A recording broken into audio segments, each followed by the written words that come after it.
झारखंड रियासत के मजलिस इत्तेहादुल मुस्लिमीन के सदर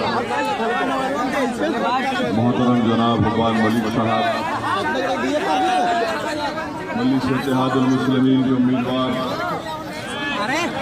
जनाब दानिश साहब, मजलिस इत्तेहादुल मुस्लिमीन के तमाम मेरे रफ़ीक़ अरकान मजलिस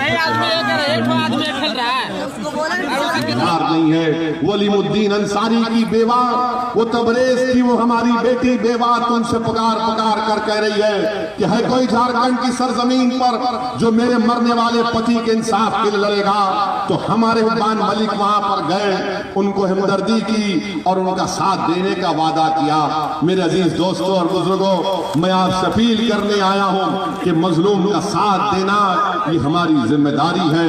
और जमहूरियत तो उसी वक्त कामयाब होती है जब मजलूमों को इंसाफ मिलेगा, जब कमजोरों को मजबूत बनाया जाएगा, जब महिलाओं की इज्जत की निगाहों से देखा जाएगा, जब मासूम बच्चों की तालीम के लिए स्कूल बनाए जाएंगे, जब नौजवानों के लिए यूनिवर्सिटी बनाई जाएगी, जब नौजवानों को रोजगार मिलेगा। यही चीज अगर हम फराहम करेंगे तभी जाकर अमन होगा। अमन उस वक्त तक पैदा नहीं हो सकता। आप लाख पुकार पुकार कर कह लो अमन अमन अमन, अमन उस वक्त होगा जब हकदार को उसका हक मिलेगा तभी जाकर दुनिया और तमाम दुनिया के हिस्सों में अमन पैदा हो सकता है। मुझे अफसोस के साथ ये भी कहना पड़ता है कि आप जानते हैं कि सन 2000 में जो यहाँ पर वाकया हुआ था बोलवा घाटी में, नरसंहार हुआ था, कितने लोग मारे गए उसमें, किससे इंसाफ हुआ बताओ आप? फायरिंग हुई, मर गए, किससे इंसाफ हुआ? फिर आप जानते हैं कि ईद के दिन 2001 में भी फायरिंग हुई थी। कौन थे चीफ मिनिस्टर? कभी पूछो इनसे जो आज जेवीएम के उम्मीदवार हैं कि सर ये तो बता दो कि इस नरसंहार और ईद के दिन जब पुलिस फायरिंग हुई थी कितनों से आपने इंसाफ किया? आप हमारा वोट हासिल करने के लिए आ रहे हैं, मगर वो मरने वालों की जबानों को जो खामोश कर दिया गया, जिसकी आंखें बंद हो गई हैं, जो आज कब्रिस्तानों में सो रहे हैं, आज वो पुकार पुकार कर हमसे सवाल भी कर रहे हैं कि बताओ हमारे मारने वालों का क्या हुआ? क्या हमारी मौत हमारे इंसाफ का खात्मा कर देगी? मेरे अजीज दोस्तों और बुजुर्गों, अजीब बात है कि कल सीसाई असेंबली हल्के में पुलिस फायरिंग हुई, बूथ नंबर 36 में पुलिस फायरिंग हुई, मोहम्मद गिलानी की उसमें मौत हो गई। मोहम्मद गिलानी की मौत हो गई, 28 साल का मोहम्मद गिलानी। और ये बड़ी तकलीफ की बात है। मैं ये बात इसलिए कह रहा हूं ताकि मेरे अल्फाज को इलेक्शन कमीशन ऑफ इंडिया तक पहुंचा दे कि उस बूथ के जो प्रिसाइडिंग ऑफिसर थे राम आशीष प्रसाद साहब, जो गुमला के है स्कूल के हेडमास्टर है, उनको पुलिस उन पर दबाव डाल रही है कि तुम ये कह दो कि हमने तुम्हारे हुक्म पर फायरिंग की जिससे मोहम्मद गिलानी की मौत हुई। बताइए आप, एक हेडमास्टर को रोक के रख दिया गया है। हम इलेक्शन कमीशन ऑफ इंडिया से मुतालबा करते हैं कि राम आशीष प्रसाद साहब को फौरन पुलिस जो रोक कर रखी है वहां की उससे रिहा करवाया जाए और पुलिस पर election commission of India action ले कि आखिर क्यों मोहम्मद गिलानी को गोली मारकर शहीद कर दिया गया। 28 साल का गिलानी वोट डालने गया था। मेरे भाई बताओ आप, हर चीज पर हमारा नाम लिखा है, कमजोरों का नाम लिखा है, अकलियतों का नाम लिखा है, आदिवासियों का नाम लिखा है, दलितों का नाम लिखा है। आखिर इन कमजोर तबकात के लिए कौन उठकर आवाज उठाएगा? क्या हिंदुस्तान की जमहूरियत सिर्फ दौलतमंदों की जमहूरियत बनकर रह जाएगी? क्या हिंदुस्तान की जमहूरियत सिर्फ आलाजात के ताकतवर लोगों की जमहूरियत बनकर रह जाएगी? और फिर मौत के परवाने जब आएंगे तो क्या फिर हमारा नाम लिखा जाएगा उस पर? मेरे अजीज दोस्तों और बुजुर्गों, इन चीजों पर आपको गौर करना है। इस विधानसभा में अगर आप तरक्की करवाना चाहते हैं, विकास देखना चाहते हैं, एक नया दौर देखना चाहते हैं, एक ऐसा विधायक आप देखना चाहते हैं, तो झारखंड के असेंबली में जाकर तुम्हारी आवाज बनेगा, तुम्हारी तकलीफ को समझेगा और जिसकी आवाज पर झारखंड के असेंबली के दौर दीवार हिल जाएंगे। तो मुझे पूरा यकीन है कि आप अपना वोट यहाँ पर दानिश साहब के हक में इस्तेमाल करिए। हम हर जगह से सुनते हैं कि कई जगह पर लोग हम मुझसे कहते हैं कि असदुद्दीन ओवैसी, अगर तुम्हारी पार्टी मजलिस इत्तेहादुल मुस्लिमीन के अगर 3-4 एमएलए जीत भी जाएंगे तो तुम क्या कर सकोगे? क्या 2-3 अगर जीतते हैं तो क्या कर पाओगे? मैंने उनसे हमेशा कहा और आज भी आपके दरमियान में खड़े होकर कह रहा हूं, मेरे अजीज दोस्तों और बुजुर्गों, हिंदुस्तान की हमारी सबसे बड़ी पंचायत लोकसभा है। 540 के ऐवान में अल्हम्दुलिल्लाह 2 आपके रुकने पार्लिमान आपकी पार्टी से मुंतखब होकर जाती हैं।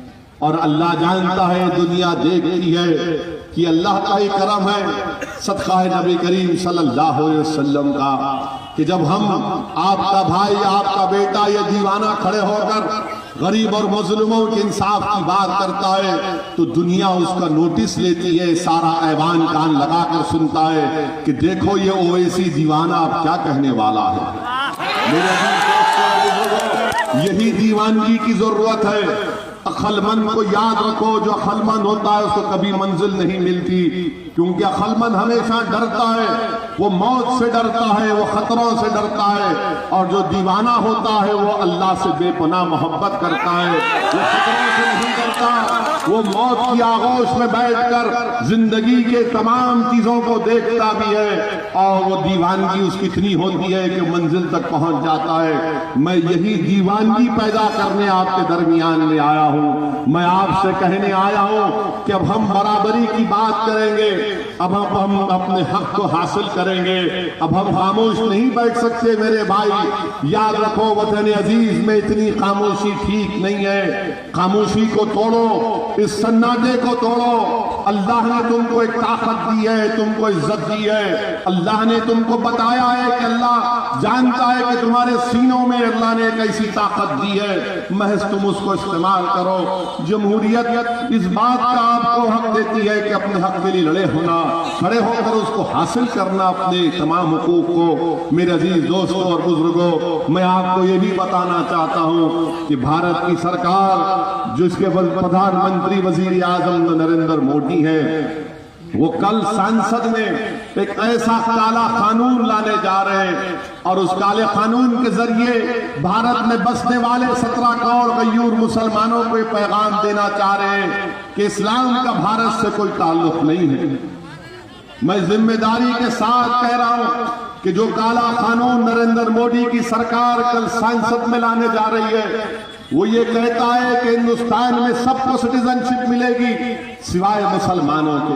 1000 साल की मेरी तारीख है इस मुल्क में। आखिर बीजेपी और नरेंद्र मोदी को इतनी नफरत क्यों है मुसलमानों से और इस्लाम से? सबको सिटीजनशिप देंगे, हमारे हिंदू भाइयों को देंगे, ईसाई भाइयों को देंगे, सिख भाइयों को देंगे, बौद्ध मजहब के भाइयों को देंगे, मगर अगर किसी को नहीं देंगे तो मुसलमानों को नहीं देंगे।